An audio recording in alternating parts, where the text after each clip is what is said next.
नमस्कार। आप देख रहे हैं ऑल न्यूज नंबर वन। आज हम पटना के एमएलए फ्लैट में हैं। यहाँ पर नरकटिया विधानसभा के जदयू विधायक विशाल कुमार का सैकड़ों की संख्या में लोगों ने आज उनके नए आवास का गृह प्रवेश हुआ और क्षेत्र से सैकड़ों के समर्थन उनके गृह प्रवेश में शामिल होकर के खुशी जाहिर की। तो साथ ही साथ जदयू विधायक विशाल कुमार ने कहा कि ये जो आवास है, ये जो सरकारी आवास है, ये जनता के लिए है, नरकटियागंज विधानसभा के क्षेत्र के लोगों के लिए है। और साथ ही साथ ये सीधा विपक्ष पे हमला कहा कि विपक्ष जो है मुद्दा विहीन हो चुका है, उसे किसी को मुद्दा की बात ही समझ में नहीं आ रही। तो क्या कहना है विशाल कुमार का, देखिए एक रिपोर्ट। और साथ ही साथ विपक्ष को कहा कि ये मुद्दा विहीन पार्टी है, इन्हें कुछ नज़र ही नहीं आता। तो देखिए। गृह प्रवेश किए हैं, क्या कहेंगे इस विषय पर?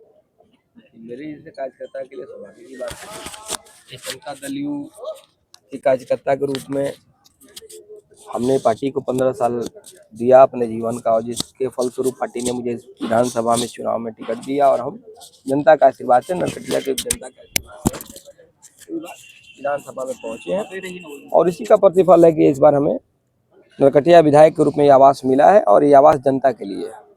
लगातार जहाँ पे आरजेडी का गढ़ रहा है, वहाँ पे आपका नेतृत्व करने का मौका मिला है। ऐसे में कितना लोगों के विश्वास पे? देखिए, जहाँ पे आरजेडी का गढ़ रहा, तो वर्तमान में आप तो देख रहे हैं कि गढ़ ध्वस्त हो गया। और ध्वस्त होने का बहुत बड़ा कारण ये है कि पूर्व विधायक जी सिर्फ समीकरण के भरोसे थे। उनको लगा कि हम एक समीकरण के बदौलत हम चुनाव जीत जाएंगे। लेकिन देखिए, आप विकास नहीं करिएगा क्षेत्र में, और वो अपने अब राष्ट्रीय नेता के पद चिन्हों पर चल रहे थे कि सिर्फ जात पात करो, इधर उधर की बात करो, जनता को बरगलाओ और भाजपा से डराओ, एनडीए से डराओ। लेकिन इस बार नरकटिया के जनता जो है उनके झांसे में नहीं आई। उनको लगा कि नहीं, विकास बहुत जरूरी चीज़ है। जहाँ पूरे बिहार में विकास हो रहा है, वहाँ नरकटिया का विकास अवरुद्ध हो पड़ा था पिछले 10 सालों से, जिसका प्रतिफल है कि इस बार जनता ने हमको चुनाव जिताना काम किया। जी, क्षेत्र की जनता को क्या संदेश देना चाहेंगे सर? क्षेत्र की जनता को मैं बहुत बहुत धन्यवाद बोलूँगा कि उन्होंने मुझे इस बार अपना प्रतिनिधि चुना है, अपना विश्वास हम मुझ पे जताया है, और इस 5 सालों में मुझे उनके लिए काम करना है। ये आवास भी जो है जनता के आशीर्वाद से ही मिला है, और ये आवास भी हमेशा उनके सेवा में रहेगा। एक मुख्यमंत्री जी का आगमन हुआ, ऐसे में कितना मुख्यमंत्री जी का मेरे लिए बहुत बड़ी बात है। मेरे जैसे सामान्य कार्यकर्ता के गृह प्रवेश पर माननीय मुख्यमंत्री जी का आ जाना, ये तो मतलब मेरे पास शब्द नहीं कि इसके लिए मैं कितना उनको धन्यवाद दूं। और ये नीतीश कुमार ही कर सकते हैं। एक तरफ ये भी बात है कि ये नीतीश कुमार जैसे महान नेता ही एक छोटे कार्यकर्ता के गृह प्रवेश में भी जा सकते हैं। एक सामान्य विधायक चुन के आया और उनका कार्यकर्ता और उसके गृह प्रवेश में चले आए, तो ये तो जेडीयू में ही संभव है।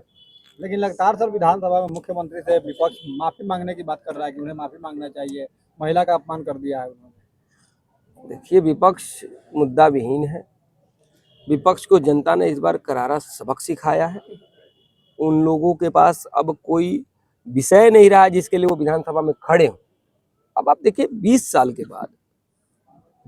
के बाद भी हमारे मुख्यमंत्री इतने लोकप्रिय हैं कि 202 सीट, 243 में 202 सीट प्रचंड बहुमत से हम लोग चुनाव जीत करके आए हैं।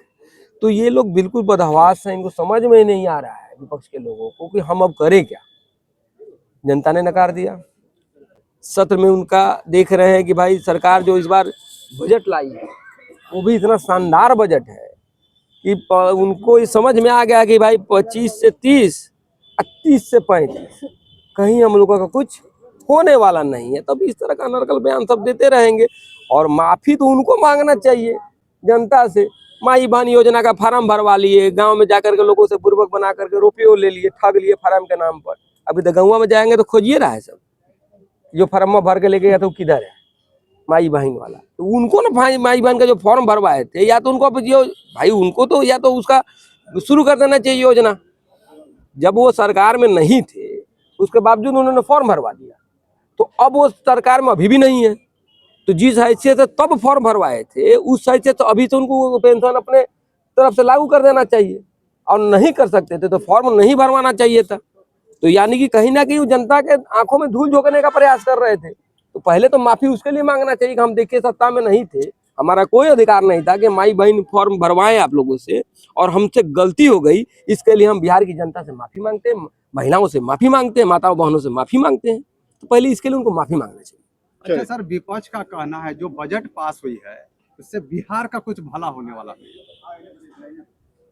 अब पढ़े हैं कि बजट नहीं पढ़े, ही पूछे आप लोग, बिना पढ़ले बोल रहा है लोग, तो सीधा सीधा आरोप लगा रहा है आप तो पूछे ना, नेता प्रतिपक्ष बताए ना कि कौन कौन विभाग को जो दिया गया है, शिक्षा में दिया गया है, स्वास्थ्य में जो फंड एलोकेट किया गया है, तो उससे क्या क्या डेवलपमेंट होना है, सरकार का विजन क्या है, पथ निर्माण को कितना फंड एलोकेट किया गया है, उसका आगे का 5 साल का जो क्या है, युवाओं को 1 करोड़ रोजगार देना है। इस दिशा में सरकार काम करी, पहले पढ़ तो ले लोग बजट। हमको नहीं लगता कि बजट भी पूरा पढ़ा होगा लोग, अभी पढ़ने दीजिए। एक आखिरी सवाल है सर, विपक्ष कहता है जो विशेष राज्य की दर्जा देने की बात है, सरकार चुप रहती है, मुख्यमंत्री चुप रहते हैं। आप एक चीज बताइए कि विशेष राज्य का दर्जा बिहार को क्यों चाहिए? विकास के लिए ना, केंद्र के सहयोग से विकास के लिए चाहिए। तो आपको नहीं लगता कि केंद्र से हमको सहयोग मिल रहा है? जितना हमको विशेष राज्य का दर्जा मिलने से विकास हमारे बिहार में होता है, उससे कहीं ज्यादा बिहार में विकास हो रहा है। अब आप बताइए कि 5-5 एक्सप्रेस वे आपके बिहार में बन रहा है, 1 2 नहीं 5, ये विकास नहीं है? शिक्षा के क्षेत्र में, स्वास्थ्य के क्षेत्र में केंद्र हमारा भरपूर सहयोग कर रहा है, इससे ज्यादा विशेष राज्य का दर्जा क्या होगा? धन्यवाद। लाइक, कमेंट, शेयर, सब्सक्राइब करो मित्र।